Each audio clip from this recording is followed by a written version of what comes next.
Good evening, everyone, and welcome to another episode of The Owner's Box After Dark. I'm your host, Mark Farinella, the former assistant sports editor, sports columnist, Patriots beat writer, and exhausted individual for a daily newspaper down here in southeastern Massachusetts. Now a rather accomplished and happier podcaster, I think. At least I would like to think so.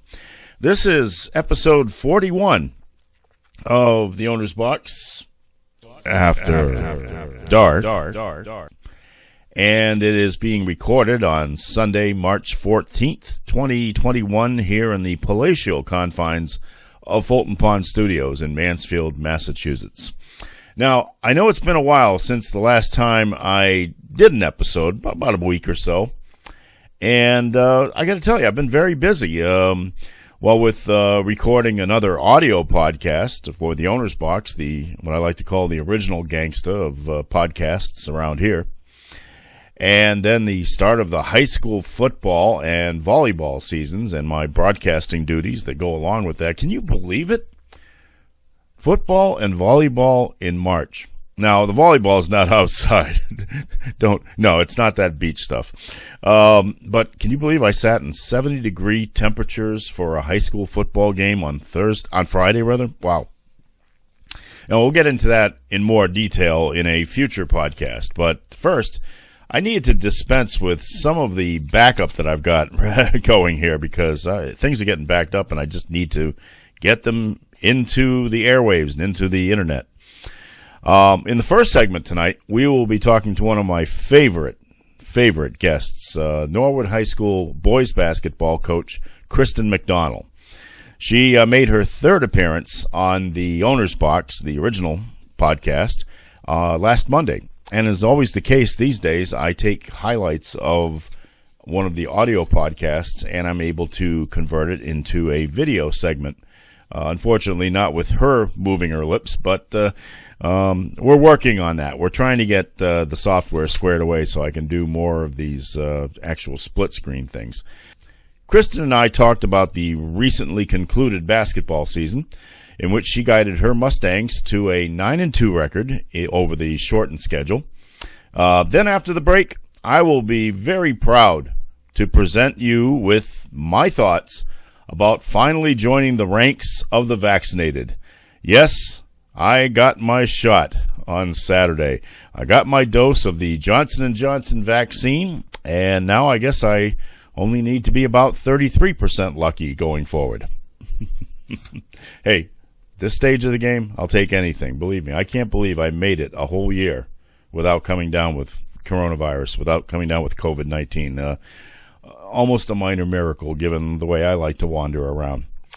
Speaking of things being backed up, however, a little interesting segue there, I had a situation of that sort arise this morning here outside of the palatial confines of Fulton Pond Studios. Today was the start of daylight savings time, so I slept a little longer, at least as the clock would say, than I normally do, which means I woke up in the afternoon. And when I did, I looked out the window and I saw something bubbling crude. Now, it wasn't black gold or Texas tea, as they would say in the Beverly Hillbillies. It was more brownish with hints of little specks of white floating toilet paper. Yes, the sewer line on our street had backed up and it was overflowing. And when something like that, the first thing I think of is the times when I lived here as a child, and it happened with my parents living in the house, of course, how I would hear shrieks of horror from the basement when my mother would go downstairs and find that the downstairs toilet or the pipes leading into the washing machine were overflowing with our neighbors' byproducts. So first thing I did was I called the cops. I having a feeling that the water department here in town would not be open on a Sunday, and that was a correct assumption. I told the dispatcher, or at least the local guy on the local desk, what happened. And of course, he sent me to the regional dispatcher. So somebody who handles like 6 towns suddenly had to hear about my bubbling sewer line out front. But they got the message to the Mansfield Water Department, and within 30 minutes, they were addressing it. And I got to tip my cap to them, believe me. But it made me think, though. Here it was, 1 o'clock in the afternoon, and none of my neighbors had apparently noticed that the sewer line was backed up. Now, toilets flush, and washing machines wash, and dishwashers, and all that. And water was going into it, and you could see the water was flowing out almost like a little fecal geyser. So it makes me wonder what they would have thought if all of a sudden they had noticed that their laundry rooms or their bathrooms were getting filled up with the work of their neighbors. Yeah. Well, thanks to me being the local version of State Farm, this good neighbor saved the day with one single phone call. And, of course, I'm going to wait till tomorrow to do my laundry just to make sure. With all that said, I'm going to turn it over now to Darker Shirt Mark, and he will deal with the much more pleasant backlog that we have here on the Owner's Box After Dark, starting with my conversation with Kristen McDonnell. They say that time flies when you're having fun, although I seriously doubt that phrase was coined in the midst of a pandemic. Still, there's always fun to be found if you look for it, and I believe we'll be finding it right here when we welcome today's guest to the Owner's Box. She's Kristen McDonnell, the coach of the Norwood High School boys basketball team, and she's making her third appearance on the podcast via the magic of the telephone. Kristen, as always, it is a pleasure to welcome you to the palatial confines of Fulton Pond Studios, even if just virtually. It is always great to be here. I should say. Well, you know what? When I mentioned the fact that time flies, I was referring to the fact that your last visit to the Owner's Box was just about 50 weeks ago, on March 25th, 2020, not long after you had completed your first season as the Norwood High boys coach. And your previous appearance before that was on December 7th, 2019, just as you had embarked upon this latest chapter in your life after 10 highly successful years as the coach of the four-time state champion Braintree High girls basketball team. So that's left us with a few things to talk about today. But before we get into it, I just want to stay on this numbers kick for a minute. Your first appearance was on the 6th episode of the Owner's Box. Your second was number 17. And this one is number 33. So in a way, you've been able to repurpose the numbers worn by former Celtics greats Bill Russell, John Havlicek, and Larry Bird by participating in this podcast. Don't you feel special? That is hilarious. I never would have thought. It's amazing. You probably also didn't know that number 33 was my number growing up the whole time. So I was a big Larry Legend fan. Oh, okay. Well, what'd you wear in high school? I was 10, but only because they didn't have number 33. So then I took 10 into college. Okay. That makes sense. Well, I didn't think it would work out that way, but when I think about, certainly one of the more talented basketball people we have on these podcasts, how incredible is that those numbers would coincide with your appearances? That is funny. That's great. Now, I re-listened to episode 17 yesterday, and toward the end, we talked about what your future plans were for the kind of the immediate steps down the road, including off-season training for your basketball team, basketball camps, summer leagues. And as I listened, it struck me that we were talking with complete conviction and certainty that things would be back to normal long before the next basketball season would begin. And I guess that didn't work out, did it? It did not, no, unfortunately. Yeah, it's been a crazy year, that's for sure. Even though we didn't do a podcast over a long stretch of time, we were in touch with each other over social media. And as the start of the winter season appeared to be in doubt as we drew closer to it, we were both agreed that it didn't really care what changes, it didn't matter really what changes were made as long as there was going to be a season. But beyond that, I want to ask you about what you were thinking in those days before the season began, because your first Norwood team finished 9-11, just one win shy of qualifying for the MIAA tournament. Now, most coaches would want to have the opportunity to take the positives from that season and build some momentum from it. But then you ran into the obstacles of losing summer league participation and camps, and then just as it appeared we'd have a season, we had another coronavirus surge. What was running through your mind as all that came to pass? Yeah, I think, like you mentioned, just being able to play was awesome, and I think the biggest part was that you were just feeling so bad for the boys and for any of the athletes, because if it, God forbid, didn't happen, it was this build-up, and we pretty early on, like in the preseason, we had some conditioning workouts outside, spaced apart, all the safety protocols.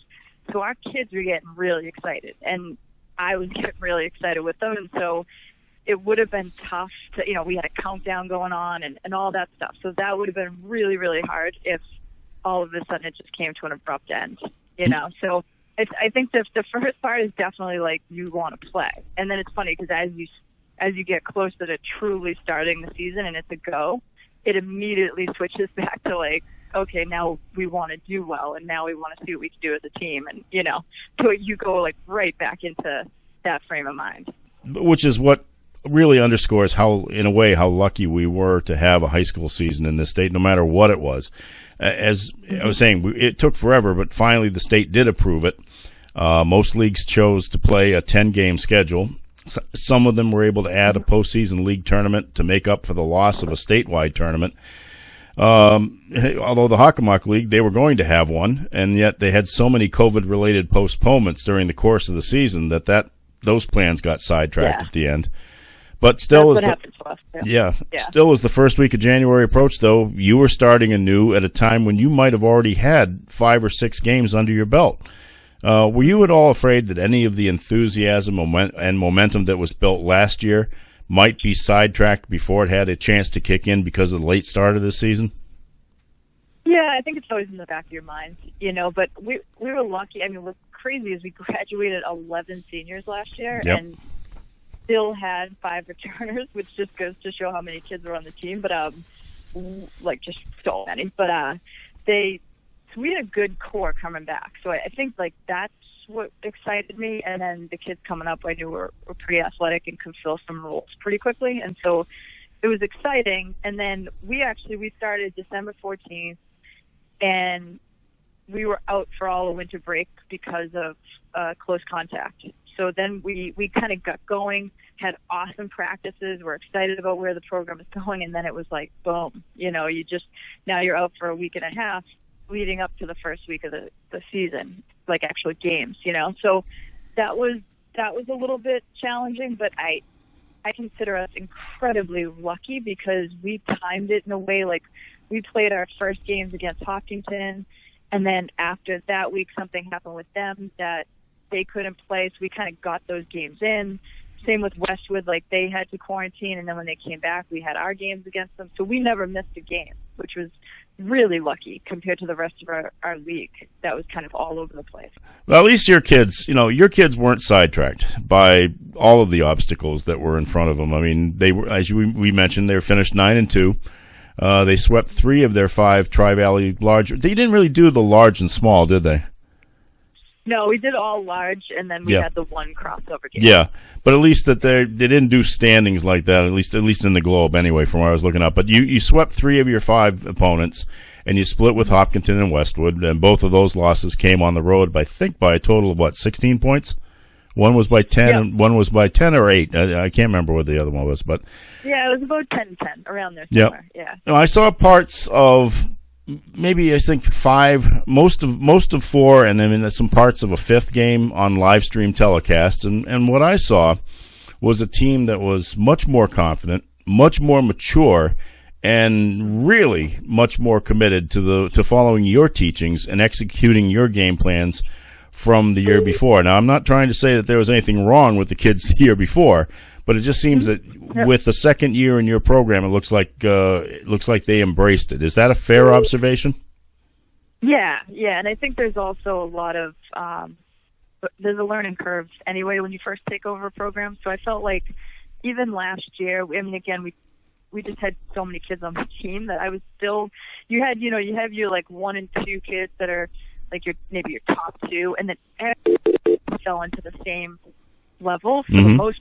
So it was trying to like figure out rotations up until like half the season had gone by, you know. So I made it probably too hard on myself. Like I could have made that a little bit easier to start, and then just learning about the kids and learning about what situations they can be in, and you know, those kind of things. So I feel like coming back now, they know the coaching staff terminology. They know what we care about the most, you know, and they care about it now, you know. So it was, that was a seamless transition. Like the kids were awesome. Now, one thing we did talk about last year too was, again, it's an adjustment to a different coach, a different style of coaching, and you know, your different mannerisms and how you get things across. It would appear from at least what I saw, and again, they didn't really zoom in on these telecasts to the bench or anything like that when you were doing your between plays type of things and stuff like that. But it seemed though like they were more in tune with you. They kind of knew what you expected of them, and when they had to do things, when they had to achieve something, they knew how you were getting the message out to them. Yeah, and I think that's a lot of again, experience with the same kids. You know, last year, like I said, we kind of threw some stuff in and we threw stuff off the wall to see what would stick. And this year I felt like we were able to go so many levels deeper in terms of like the technical piece and what we were really trying to do. Like, so even on defense, it wasn't just this big picture defense. It was like really, really broken down to each part of it, you know, and we still have a ways to go. But I thought we got pretty far. And same with offense. Like, just some of the like fundamental things that you jump into in your first year, and you're playing a game like 7 days later, you know. So it's not like you don't have all the time in the world to have tryouts, make a new system, put in a press breaker, like all these things, and still get all the fundamentals that you're really trying to get across in such a short amount of time. So now having like an off season where they still hear me, even though we didn't have like the fall leagues and the summer leagues and those kind of things, like they still care about basketball, and they, you know, we still met a lot online, and we still like talked about what we needed to do and got excited for it. And then having a little bit of a preseason, I thought really helped them get focused and get ready. And we pretended, like, even though in the back of my head I was worried about whether they were going to allow us to play or not, we made it like it was an absolute definite for the athletes. So we're like, this is happening. This is what we're doing. We're going, you know, first you're playing 10 games. We're going 10-0, and we're going to do this, and we're going to win our league. And we just made it like it was total normalized, you know, and for their sake, like just mentally to have that like thing that they were chasing and wanted to be a part of. So it was good that we were actually able to have it, even though it was a little anticlimactic. It was still like a positive experience, I think, for all the guys involved. Now, not only did you have to have these kids buy into what you were selling, as it were, there were other things that popped up in this unusual season, and a lot of those were COVID-related rules changes. There weren't many that were radical, not like soccer, not like field hockey, and I'll talk a little bit more about that after the break that we take. But they had to get used to changing their game a little bit too, changing just familiarity with the game that they played as kids coming up through the ranks. Did you feel that was difficult at all for them? Did they adjust to it well? Yeah, they I think in every capacity, kids adjust to things much better than adults. So they just went with it. They really did. And I like you said, there weren't really many changes once you started the game. We actually didn't have the best efficiency in terms of baseline out of bounds plays last year. So I was the most ecstatic that we were doing sideline out of bounds the whole time.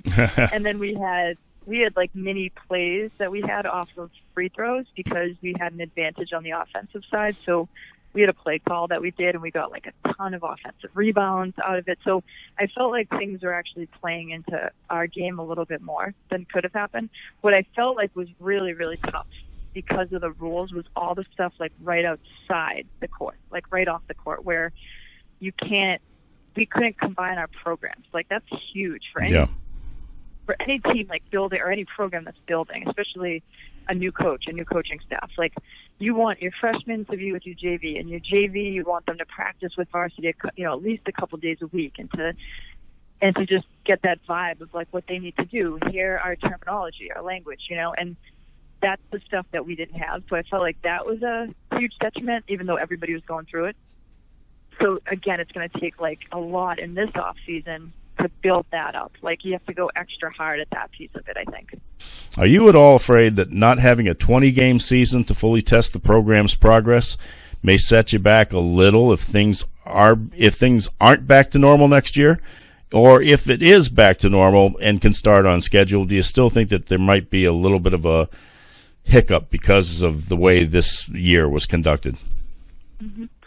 Yeah, I think the hiccup will be across the board, though. And a lot of our kids are playing AAU, so that's starting up pretty soon. We do summer leagues, we do fall leagues, and every year, and this is what I've learned, especially about the boys' game, is that there's just a huge turnover from year to year. So you can have, just even looking across our Tri-Valley leagues, you could have a team that's first or second one year literally be like the last team or second to last team, because what the big difference is between girls and boys is girls, if you're getting kind of your stud athletes, so the ones that are really going to stick out, you're getting them for 4 years. You're going to take them as a freshman.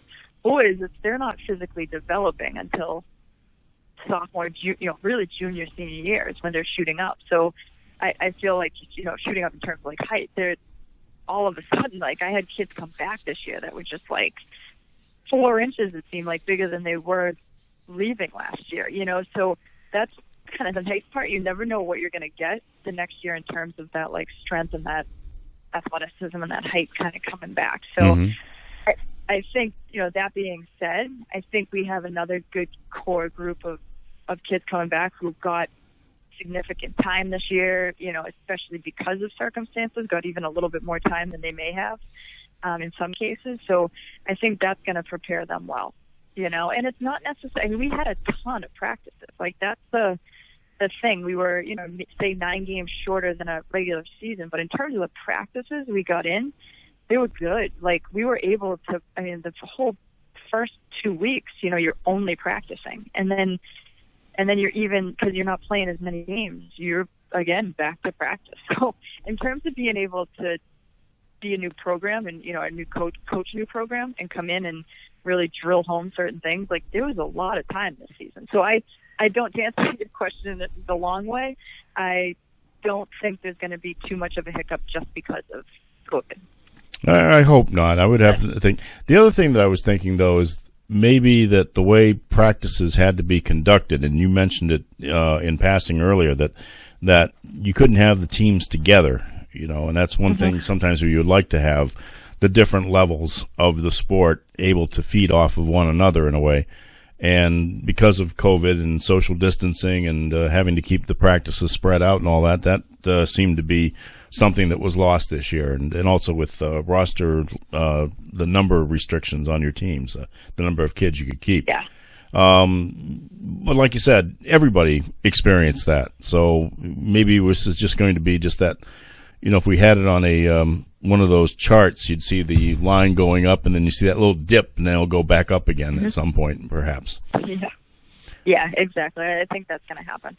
We were fortunate that basketball and hockey, which I actually did some hockey broadcasts this year. What a joke that was, but I'll tell you about that later. They managed to operate this winter with fewer changes to their rules than many of the fall sports like soccer and field hockey, and we remember that.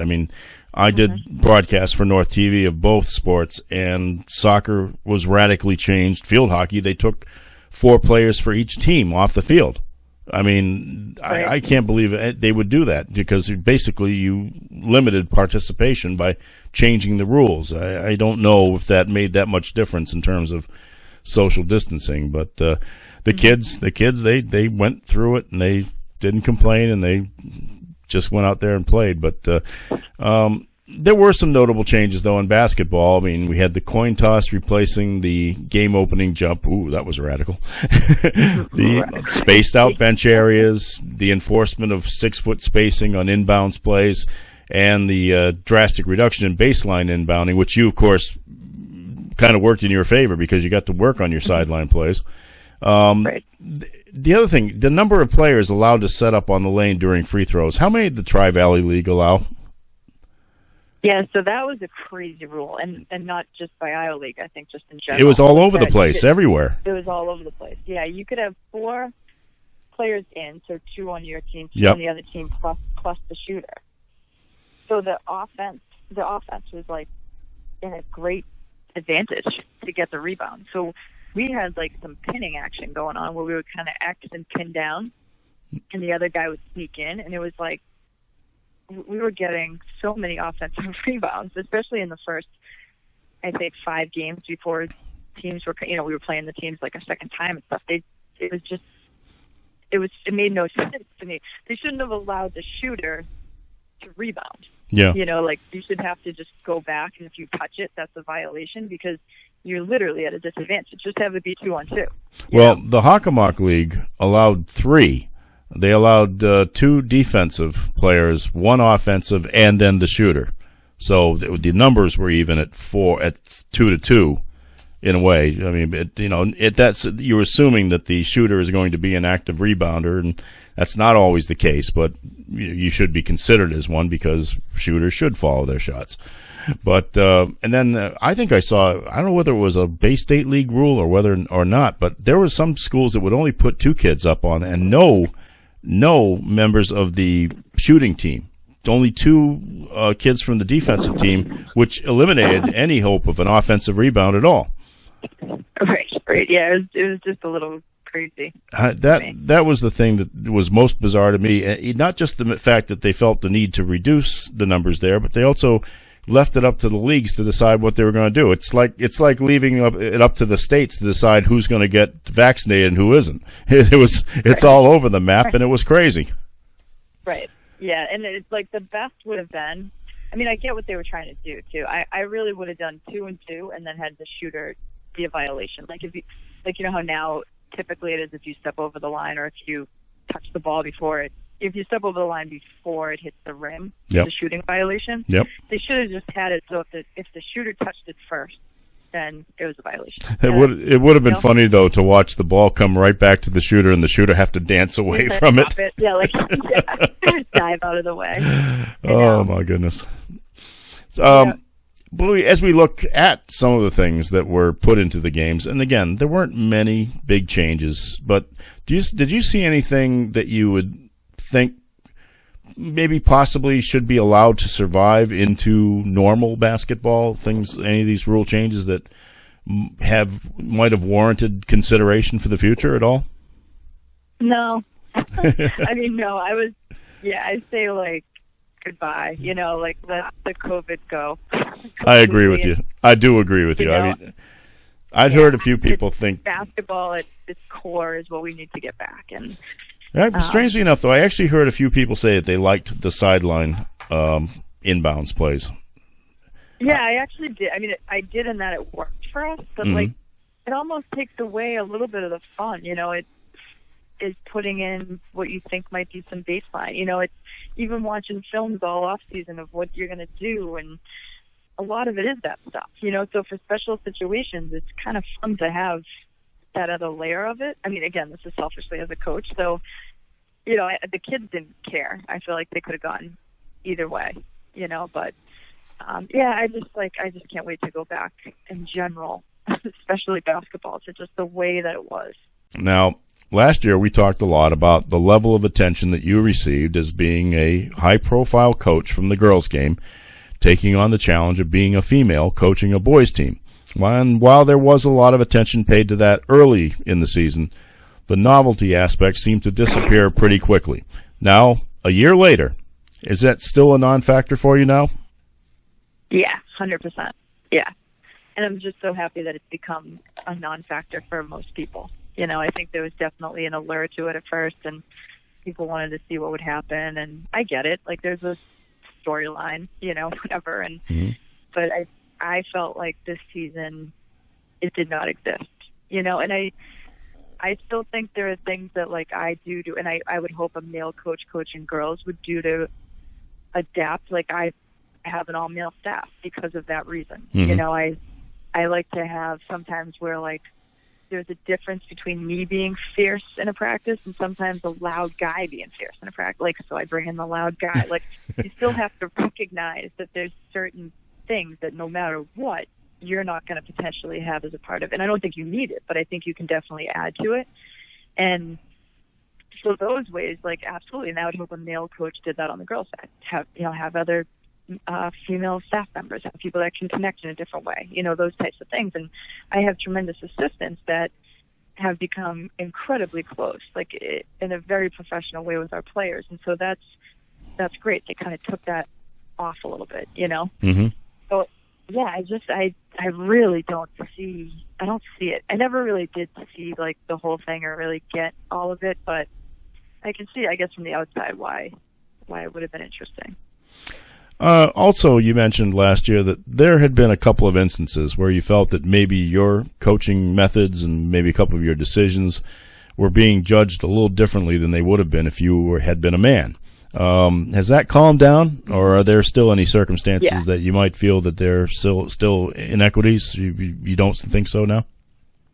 No, I mean, I'm sure in people's heads there are, like, I just don't really get wrapped up yet, but nothing that comes out anymore. I mean, last year there were some pretty obvious things, and I think people get used to it and they don't really care as much. I think even, I mean, I've heard people say just because me yelling is different voice than, and I think to some people that can be annoying. So it's just like not what they would expect from a boys game. And so I think it takes a little bit for everybody to kind of get used to something else. And so once they do, they've been okay with it. And now I just don't care, like, at all. So it makes it a lot easier. As long as my kids are doing, what we ask as a staff and we're moving in the right direction, I could care less about anything.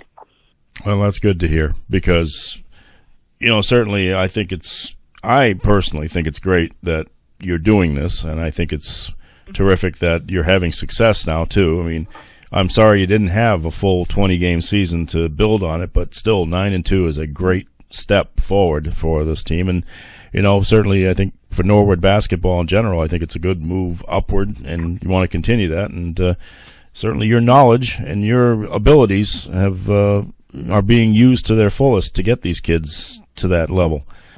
Kristen, I'm afraid I don't have any new gifts to offer you for being on the podcast for the third time.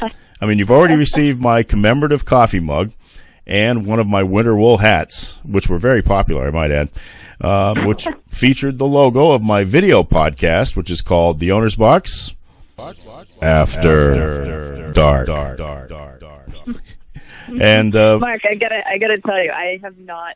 It's my favorite hat. Oh, like, no lie. Like, I'm not even just saying this. I am so happy to hear that.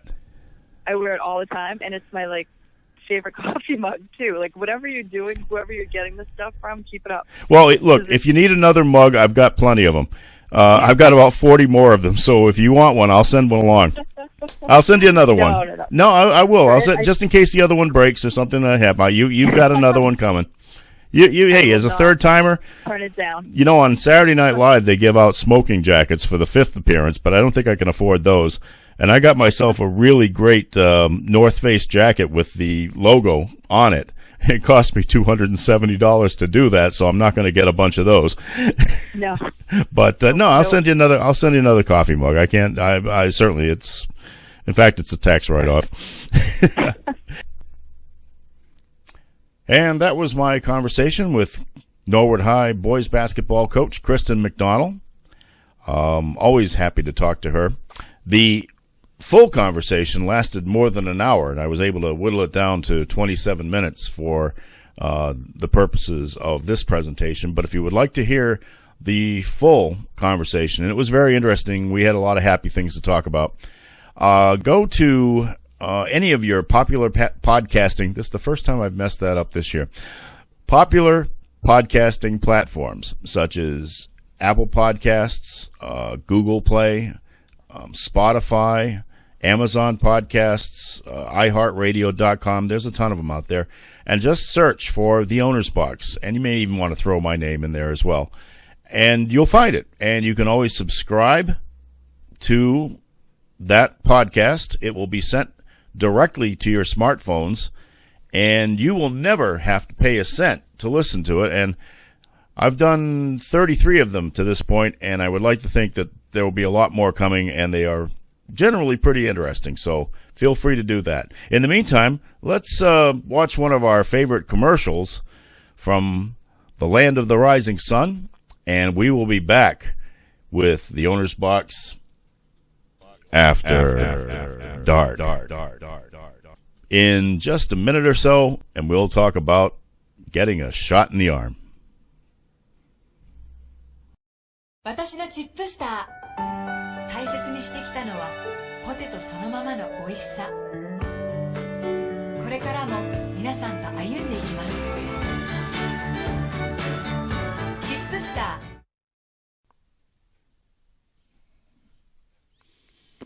Hello again. Welcome back to episode 41 of The Owner's Box After Dark. I'm your host, Mark Farinella, and if you haven't been vaccinated yet, you're going to wish you were me. Because, yes, I did get vaccinated. Cheers, please. Cheers. Yes. Good. Yeah, I finally got the invite from Brigham and Women's Hospital for the Mass General Brigham healthcare system. They sent out an invitation for me to look for a site. Unfortunately, I went looking, and nothing close by at all. I mean, we got Gillette Stadium 4 miles from where I live, and they are packing them in every day. I mean, once on a Thursday morning when they announce new dates, new appointments, they're gone within 10 minutes. You know, it's like, it's ridiculous. I have to get up at 5 o'clock in the morning to be able to get one. So I searched and I went to several opportunities that they had there. They gave you a choice of about 12 places, not including, well, actually, yeah, it did include Gillette Stadium.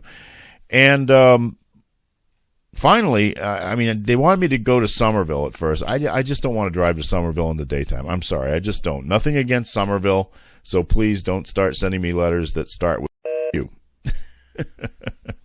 I should get the bleeper out for that. No, there were plenty of spots in Somerville, but I just don't like the traffic. I'm like my parents now in my old age. I just do not want to drive into the city unless it's easy, and which is why I went to Jennifer Royal's restaurant at the beginning of the pandemic as often as I did, because there was nobody on the road. You could get from here to Hanover Street in the North End in 15 to 20 minutes. And, you know, there's nobody on the roads, nobody parking, so I could park right in front of a restaurant, get my short rib bolognese, and head back down here, and I'd never even bat an eyelash at it. But that's not the case right now. One of the joys of the pandemic starting to wind down a little bit is that everybody's back on the road again. So, but on this one day, this one chance I took, I mean, I tried Pembroke, I tried a couple other places, one in Jamaica Plain, but all of a sudden, bing, Needham comes up, and it was at the TripAdvisor building. It's right off of 128, very close to Channel 5. If you folks drive that stretch, you'll know that in Needham you can see WCVB TV's building. It's right on the highway. Well, the exits beforehand, and I didn't realize that the new Channel 10 that we don't get down here in Bristol County because there's rights and issues in cable television. I wish I could just pull the plug altogether. But so they have a broadcasting center in there too. So, but easy to get off the road, just to go around into this little nice business park. Parking garage right there, spot for my hybrid. Yeah, I got a hybrid, so sue me.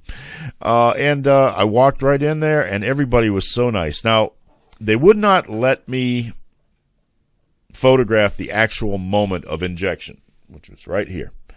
And I understand that there's liabilities issues, and I'm not CBS. I mean, if Nora O'Donnell had walked in there with me, perhaps they would have let me photograph that. But then again, I couldn't be that lucky, could I?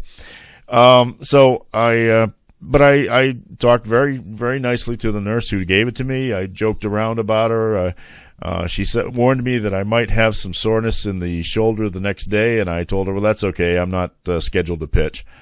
And just like my father would have said something like that. Dad, Tony Farinella, wherever you are, and I'm sure it's up there, your son is carrying on in your image and likeness.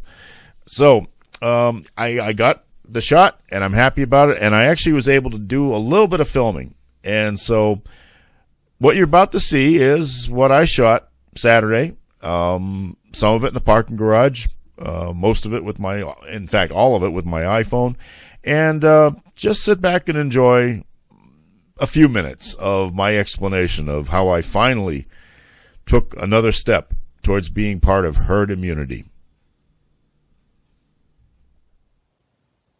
So, hello, everybody. I am now among the vaccinated. I went to an office park in Needham, Massachusetts, which is about a half hour away from home, although I gave myself a lot more time just so I wouldn't miss it.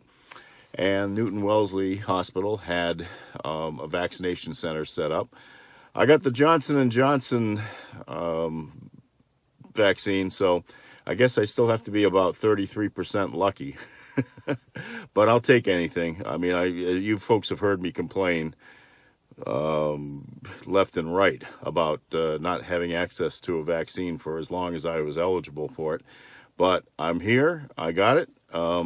They wouldn't let me actually take the moment of vaccination, and I understand that. I asked first just to make sure that I wouldn't get anybody in trouble, and they do have kind of restrictions about watching the procedure it live, but it was painless. I mean, it looked to me like when I saw videos of so many of the vaccinations that were taken, that were allowed to be taken, that it looked like the needle was about a mile long, but this was just a normal needle. I mean, probably longer than the ones I use for my diabetes, of course, but didn't look like it was anything awful, and I didn't feel it. Now, they say I may have a sore arm, but as I told the nurse who administered it, I said, well, that's okay. I'm not coming out of the bullpen tomorrow anyway. Yeah, that's my dad speaking. I always have to be the funny guy. But it's done. They make you sit for 15 minutes afterwards. So you can see from the video that they have a giant clock in there that tells you when you can go. And then somebody takes your little sticker that they put on you, and you're ready to go. So I'm in my car, and I'm about ready to drive home. I have a volleyball game to call tonight. And they say, like I said, my left arm may be pretty sore tomorrow, but small price to pay for the peace of mind that involves being, vaccinated now against COVID-19 after one full year of all this. Thank God it's finally happened. We'll be back with more on the Owner's Box After Dark in just a minute.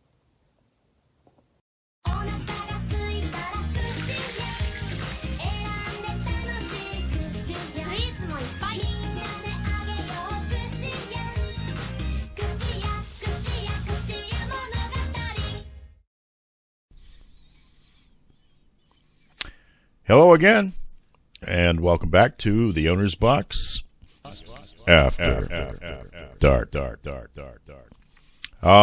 We'll only be back for a few more minutes because I know this one's getting long. Just so that you know, I never got the soreness in my shoulder. Of course, I've heard the stories about how everybody, especially the ones who get the, I think the Moderna, because they have to have 2 shots, but people have had real soreness in their shoulders, and some people have had horrible side effects the next day, but it's gone in a matter of a day. But no, I feel fine. I haven't felt anything. I haven't, the shoulder was fine. In fact, maybe Alex Cora could have used me for a couple of innings. I can't be any worse than the pitching staff they put together down there anyway. So I am hopefully going to be on my road to herd immunity. But in the meantime, I certainly advise all of you, whether you've gotten your injections or not, whether you've taken the Moderna, whether you've taken the Pfizer vaccine, or whether you're taking the one made by the people who gave us baby shampoo, please follow the rules. We're still in the pandemic, folks. This hasn't gone away, and everybody's worried about spring break now with all the people who've gone down to Florida, probably French kissing everybody in sight, and they're going to come back with coronavirus. So use your hand sanitizer. I am begging you to keep using it. There's a lot of it on the market now. I would look for the best possible brands, the ones that you can trust, not some of these knockoffs that have come in from God knows where. I know they're trying to get rid of that stuff on the shelves. I found Purell. I like it. Get it. Wash your hands. Don't breathe on people. Wear your masks. Don't give me any grief about the mask thing. You got to wear them still. Maybe by the time we get to the summertime, maybe we won't have to. Tell you the truth, I might wear mine a lot more anyway than I used to because, you see all the travelers from Asia, they come into the country, they're wearing masks. Of course, they were the ones who, no, I'm not going to get there. I'm not going to go there. No, I am not a Republican. So, please do all that. If you liked what you saw today, please send me an email. The email address here is theownersbox2020@gmail.com. If you would like to send me a letter via snail mail, you can send it to the Owner's Box, Post Office Box 272, Mansfield, Massachusetts, 02048. And remember, check out my website. My website is, of course, theownersbox2020.com. You may want to add the www at the start of it, but one way or the other, you'll get there. It's got all sorts of great stuff. My schedule for the telecast I'm going to be doing, the sports broadcasting that I do at this time of year and hopefully into the springtime. And, certainly columns, all sorts of interesting stuff. So please take a look and let me know. Let me know how I'm doing. I will come back soon with another one. I intend to talk to some folks about the high school football season here, which, of course, started. We did our first game just the other day. It was King Philip 21, Taunton 6. King Philip Warriors proved me wrong. I kind of thought that there was a little bit too much experience in the Tigers for KP, which had really gotten cleaned out from graduation. But no, the program is in place. And they scored all three of their touchdowns in the second half. They scored one in the first half that unfortunately didn't count, but it was the greatest call I've made in my short broadcasting career. If you get a chance to watch it on northtv.net,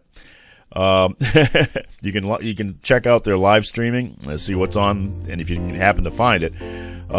Towards the end of the first half, touchdown past the end zone. Great call. I was so happy about this. And then almost after I've talked for about a whole minute, Glenn Farley and I both look, and there's a flag down 25 yards in the other direction.